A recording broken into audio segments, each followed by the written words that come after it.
Welcome to The Hook with Sarah Larsen. I'm your host, Sarah Larsen, and today's guest is really exciting for me. This is Candice Suarez. And Candice, I'm excited to hear your story. Will you please introduce yourself and let the audience know what it is that you do? Sure. My name is Candice Suarez. Sarah, thank you for having me. So happy to be here. I'm going to start off on a personal note, just saying off the bat that I'm a cancer survivor. It's a huge part of who I am. So I like to start with it. I had tongue cancer last year. It explains my voice the way it is now. So just wanted to start off with that. But at my core, I am a transition coach. And what that means is that I help people to not only survive a major life transition, but to thrive on the other side of it. And the first transition that I help people get through is that pivotal transition from high school to adulthood. That's a big one. That's a really It big is. transition. Yeah. Well, and it's interesting, actually, Candice, that your coaching practice is that transition, like moving through transition, because that's really a lot of what I talk about on the podcast. I call it disruption, but it's really transition. It's and navigating the identity changes that we have throughout our lives.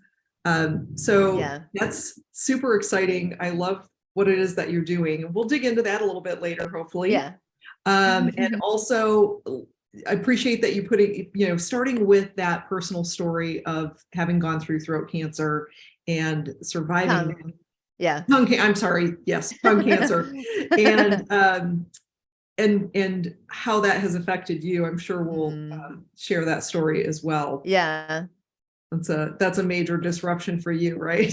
A major disruption. Yeah. So let's go back in time. Let's start with where you grew up and what was it like? So I am from Hershey, Pennsylvania.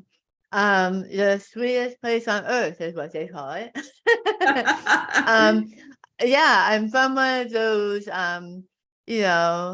cliche kind of places that is a tourist attraction. I worked at Chocolate World in high school. All of my friends worked at Hershey Park, the Chocolate World. I go back several times a year, so it's still my hometown. Yeah. Good. And do you have siblings? I do. I have a sister who I call it the family compound. She built a house behind my mother's house. So she's still there. Everyone is still there. I have stepsisters as well because my dad's wife has two. I consider my sisters as well. And everybody is within a 15-minute drive of each other. So when I go back to visit, I can see everybody. That's amazing. So did your parents divorce when you were young? What's the story there? How did you end up with a couple of step siblings? So I did not grow up with my stepsisters. My parents divorced when I was 20. Okay. So I grew up with my family intact, and then when I was a junior in college is when my parents split. So they both got remarried a year or two after that. Wow. Do you mind talking about that a little bit? No. What was that like for you to be in college, which is already a big transition? We just talked about that transition into adulthood. What was that like to then have your parents split and then remarry again so quickly? I laugh at it when I think about it now, right? Because because at the time, I was fine, everything was fine. Sure. And I was in college. My undergrad is secondary education English. So I was in college to be a high school English teacher. And I graduated that after my parents split. And that same year I graduated, and both of my parents were remarried that year. Same year. Wow. So needless to say, I was not ready for a teaching job. I was a waitress for a little while. Yeah, I was a waitress for a little while. Looking back on it, I spent way time going out with my friends, all of those productive things. Because I wasn't ready for, major adult responsibilities. In hindsight, I recognized I was still processing all of that. At the time, I was fine. Sure. Yes. Of course you were. We're all fine. Of course. You're all just fine. Yeah. So what was the processing like as you went through that? How did you transition into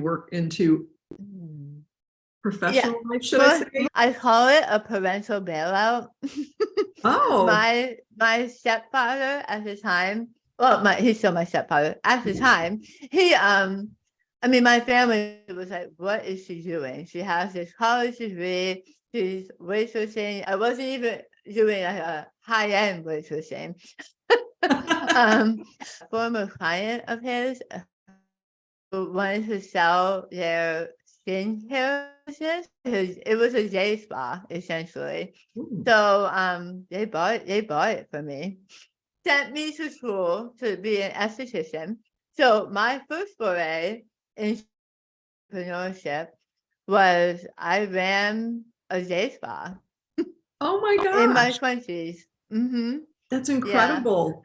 Yeah. And did you take to it naturally? Like what by that point were you ready for adulthood? I was ready. I was 26, I think. It was probably 3 or 4 years, of floundering a little bit. Mm-hmm. So I was ready. But it was one of those I skin in the game. I didn't buy it myself. So in hindsight, I maybe didn't take it as seriously as I do what I do now. But I love talking to people. I loved making them feel good.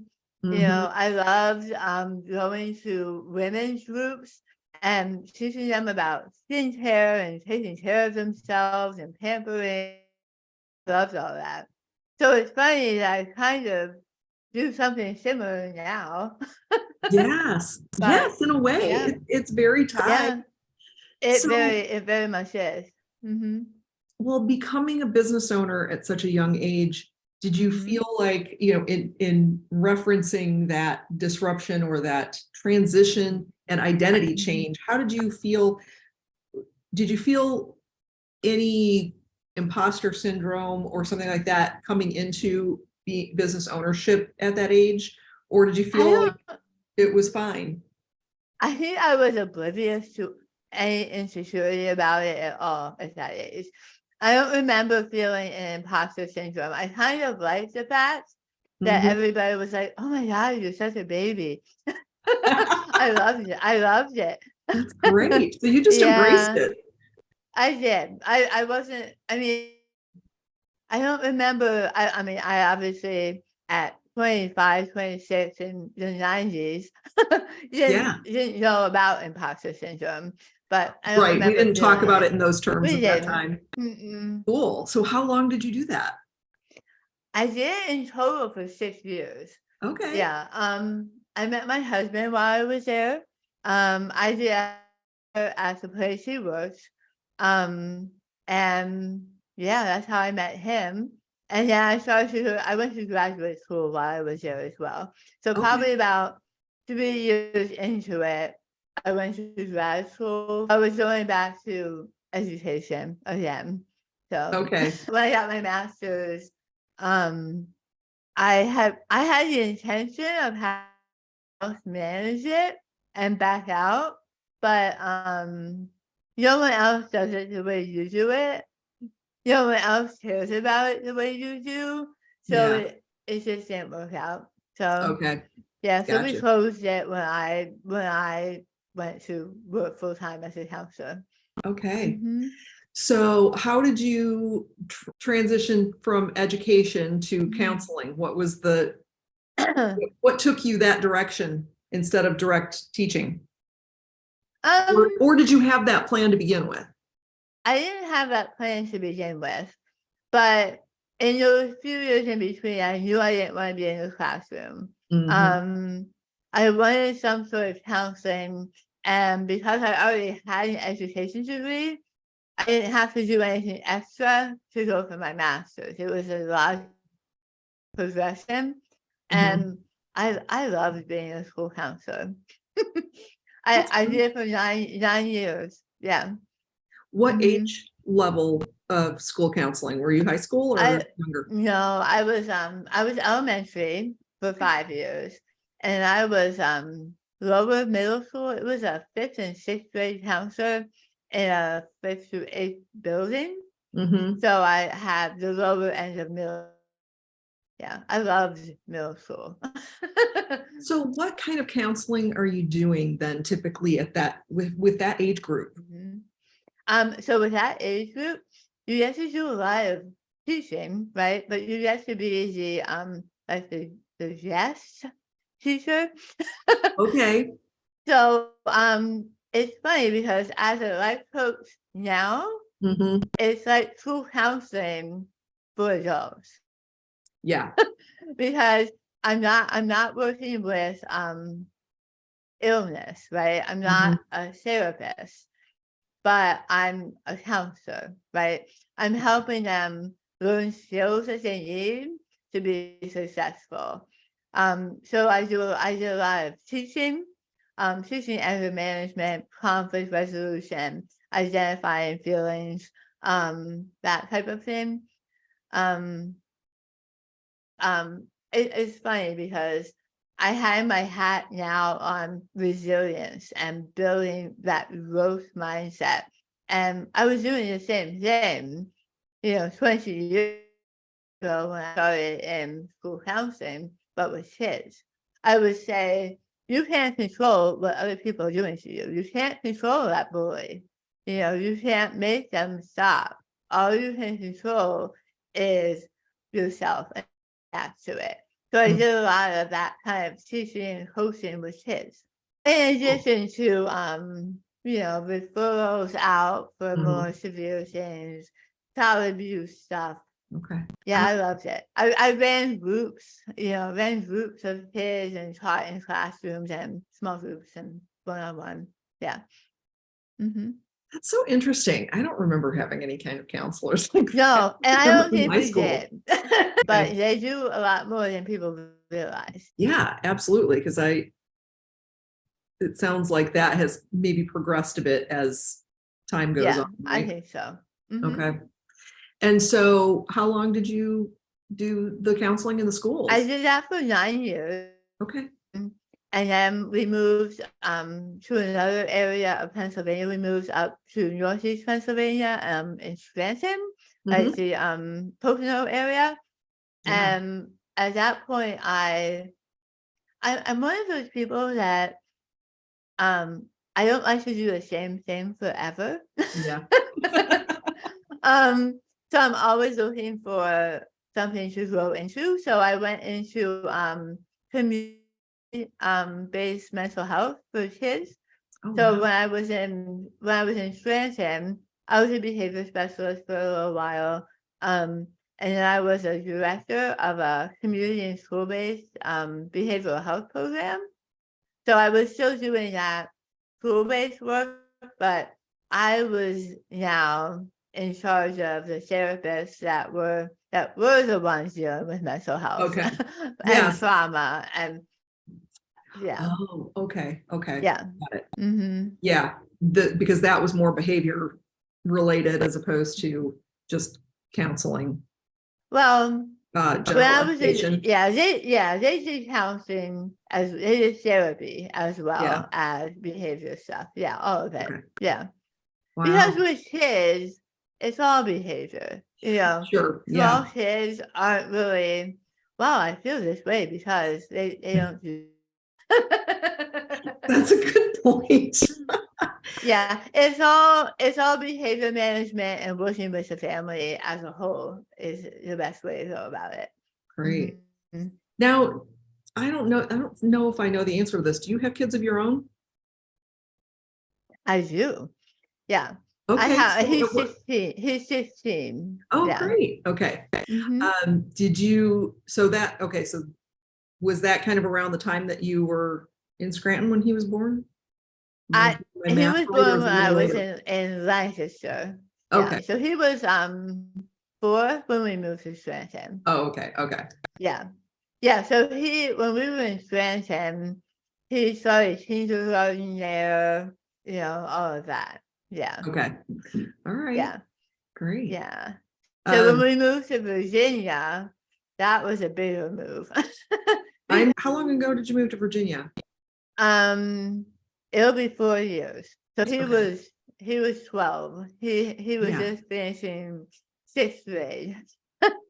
And Yeah. so you and your husband, so why did you move to, let's start there. Why did you move to Virginia? Why the change? It was my husband's job. Okay. At the time, he doesn't anymore, but at the time he worked for Johnson & Johnson. Okay. And took a different position. Yeah. Got it. Mm-hmm. Okay. And I was in human services, so we followed his jobs. Yeah. Okay. Well, I'm curious because I just had an interview not long ago with someone who said at 12 years old, her family moved 45 minutes from where she was from. And it was a huge upset for her. Like she had a really hard time transitioning. So when it comes to disruption, a lot of times that's not just our own, but things that we do disrupt other lives. How was your son's transition moving to a completely different state? Those friends are still his very best friends. Yeah. And he talks to them still every day. And they are 7 hours away. Yeah. Because we moved down here in 2019, summer of 2019. Okay. He started 7th grade, and then the world shut down, and he was home. Yeah. He's pretty social, so he had some friends, but it hadn't gone past the knowing them from class kind of connections. Right. So his friends were in Pennsylvania, and I allowed him to be on Xbox playing with his friends because that was his only social outlet. Yeah. So having done that so soon after moving cemented those friendships. Oh, that's so cool. I mean, obviously not great that the reasons, but it's really great to hear that he was able to remain friends and such good friends and have those connections during the years that we weren't really engaging with the outside world a lot. Yeah. And because their moms are my best friends too. Yeah, that's good. So because we raise our kids together, basically. Yeah. So we still go up there and see them 2 or 3 times a year. That's great. How did you transition into your new role? Obviously, you had a job change following your husband's career. Yeah. What happened when you got to Virginia? So when I got to Virginia, I had said, you know what? I am done with children's trauma, right? I wanted something completely different. The autonomy I had in my director role, I had a full-time job, but I was a director. So I was able to, I did presentations to school superintendents. I was able to represent the agency in different capacities. And human services world, they got me a car. I had a company, right, because I was traveling so much. Okay. I wanted that kind of autonomy down here. I knew if I stayed in that industry, nobody knew me here. I would have had to build my way up again, and I was not into that. Right. So I got my real estate license in December of 2019. So January 2020 was my fresh real estate license. I went to new agent training for 6 weeks, did 1 open house, and the next week was COVID. Yeah. So I knew 0 people other than agents that I met. Yeah. So I tried to do some networking virtually, but nobody knew me, and I can't blame them for not trusting me with, real estate. And the more I was working along with it, the more I knew I needed to do something different. Yeah. So Optimum Ed came along, which is the high school college planning and career coaching that I do. So yeah, I had met him through a nonprofit, Vision Tree Foundation, which focuses on children's mental health. So I got connected because of that. Mhm. And he taught me about that and Optimum Ed. So when real estate wasn't working, I said, let me do this because it's my wheelhouse. It's counseling, but not trauma. And not with the young children anymore, right? So you're Right. working Exactly. with a different age Mhm. group and Yeah. something a little different. So it still Yeah. provided you with the something different that you needed to do. It did. I knew it was something different. And then the more I went with it, I started writing blog posts. I started, digging into that side of me as well. Yeah. So, and I was like, my blog posts, I have 3 on my website that are real estate related. And I was like, I have other things to say. Yeah. So then I started other stuff and decided I wanted to turn that into coaching adults as well. All right. Well, so what happened? The tongue cancer happened obviously very recently or fairly recently. Yeah, very, yeah, yeah. How did you find out and how did that come to be? So in 2012, I had what I thought was an ulcer on the side of my tongue that wouldn't go away. Um, for weeks and turned into months. And when I saw my family doctor, she thought it was one thing, gave me, steroid cream and that, and it didn't go away. Kept getting more painful, bigger. So December of 2021 is when I got my biopsy and my diagnosis. So it was a stage 4 squamous cell carcinoma tumor. Wow. Yeah, so they staged it at 4 because of the invasiveness of it. Okay. But luckily it had not spread anywhere else. So it was not, metastasized anywhere else. So yeah. So surgery was March of 2022. So it's only been a year since the surgery. Mm-hmm. Yeah, followed by radiation and chemo. Wow. Were you able to keep working through all of that time or did you just take that time off? I did not work. I couldn't talk. Yeah. So probably January of last year before surgery, I completely because it was so painful. I was texting with my family, and on a lot of pain medication, 24 hours for about 2 months before surgery. And then I had a tracheotomy during surgery, which affects speech and things too. Mm-hmm. And then a feeding tube because of eating by mouth was not possible for a while. Wow. And radiation and chemotherapy is exhausting. It's a full-time job in itself because I have to go every day for radiation and then once a week for chemo during that same time, and then another day for fluids for chemo.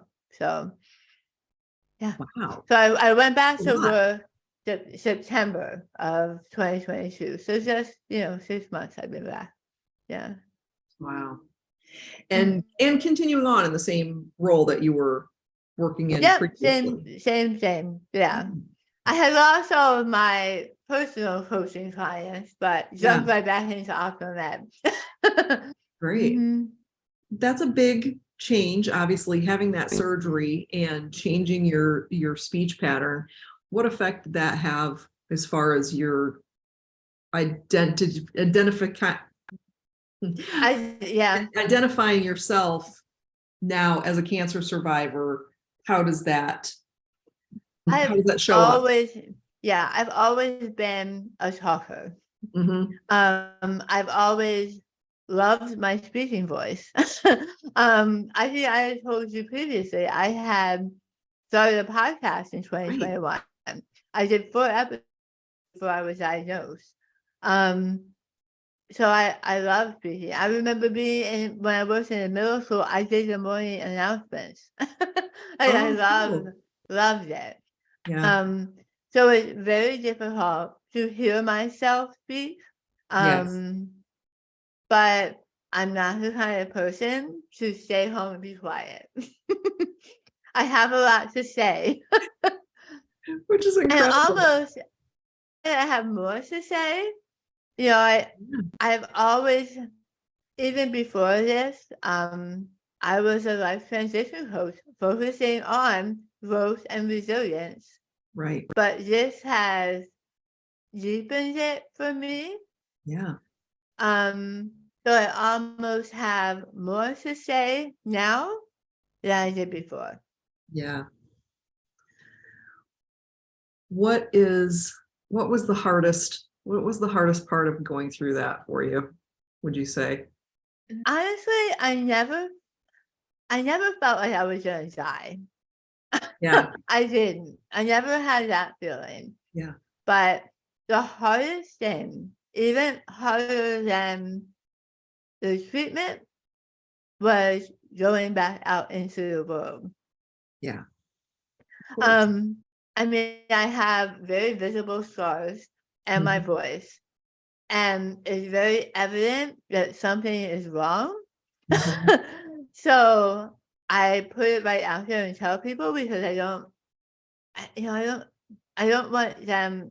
I mean, it's just such a huge part of who I am. I can't hide what I went through because of the scars I have. Yeah. The speech. Yeah. And I feel like I want people to know that something like that can happen to you and you can still go out and be who you were before, but even better. Yeah.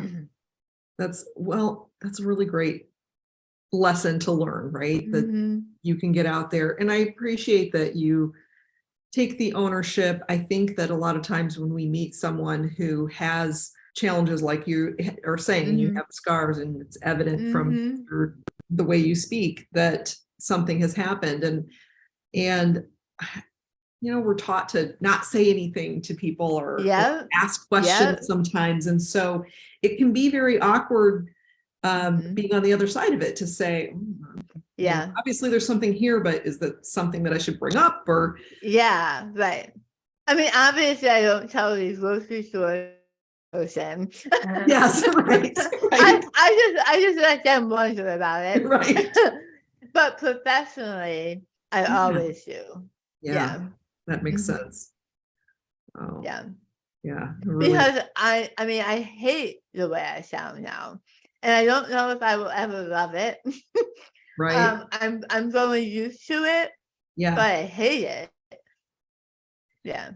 Well, and we've talked about how you are considering going back to podcasting. I am. And that really excites me because I'm thrilled that you are, able to move beyond that and re-embrace that identity that I'm a podcaster and here's, what that looks like and the messages that you'll have to share. Yeah. Like I said, I even have more to say now than I did before. Yeah. Right. Yeah. I think that people will really enjoy and appreciate the stories that you share and messages that you have to share as well. Yeah. Well, and things like, my self-care, like certain things take such more importance in my day than they used to. Yeah. You know what I mean? I just value those kinds of things so much more. Which is great. I love that, learning that lesson, taking care of yourself and making sure that you have that time for yourself. Yeah. And what about your husband? How is his support? I'm assuming supportive and all of that. But how's that been for you guys with him? I mean, it's hard to watch a person go through something. like that. So scary. Yeah. It's one of those things that, you know, he was very strong, very supportive, very much kept everything else where it needed to be, right? You know, got my son to school and so his practices and all of that. So I didn't have to worry about any of that, which is nice. Yeah. Yeah, that's really great. Yeah. Well, and he and your son must be He was the relieved guy that who you've made it through all that. Oh yeah. I mean he was great. I mean he was in the hospital every day. He brought donuts to the nursing staff every day because he's that guy. Oh, that's so Yeah, sweet. it was great. Yeah. Mm-hmm. They must have really appreciated that as well. Yeah, oh yeah. Are you a donut lover? Yeah. Yeah. I like his good Boston cream.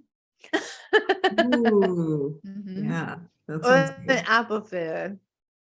Apple fritter, yeah. I'm more of a, Mm-hmm. I'm not a super sweets person. Mm-hmm. So I joke that I don't really like birthday cake. I would rather have a fruit pie or a I like cheesecake. fruit pie. Mm-hmm. Yeah. So fruit. And for dessert, like if you go out to dinner, I'm more likely to order a cheese plate for dessert than I am something sweet. Well, my taste is changed a little bit. Has So I still have half of my tongue, so I can still taste, but certain things are a little off, and is one of them.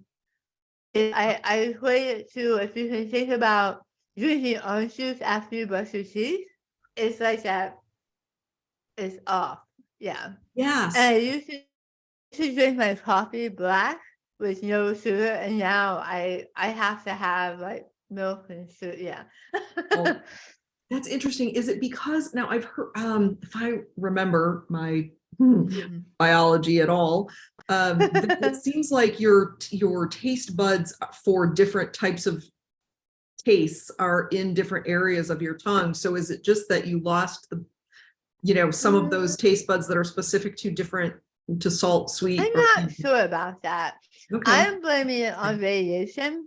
Oh, okay. His radiation really affects a lot of that stuff too. So I don't know about his taste buds. Yeah, I'll have to look that up because you're not the first person to ask me that. Yeah. Yeah, I feel like I forget which one is which, but I feel like there's something that's like at the front of your tongue, on the sides, and then like in the middle. Well, and because I lost it laterally, Oh, that's interesting. Okay. yeah, I don't know. So it's not like you didn't lose the front. No, I lost that half. Like, yeah, my okay. left side. Yeah. Okay, all right. So you should still have all of those taste buds. Right. And so maybe it is because I think Maybe it's the same on each side. on each side. Yeah. So really it could be maybe the radiation was the Radiation. thing. Yeah, maybe. Yeah, that changed how things taste. That's so interesting that you went from drinking black coffee to drinking it sweetened with cream. I know. I make a big latte change. every morning, which I don't hate. I love a latte every morning too. I know. Yeah, every day. Yeah, because Every day. I also, again, I've never in my entire life said this, but I need the fat and calories. Yes. Because I can't eat as much as I used to, which is a blessing.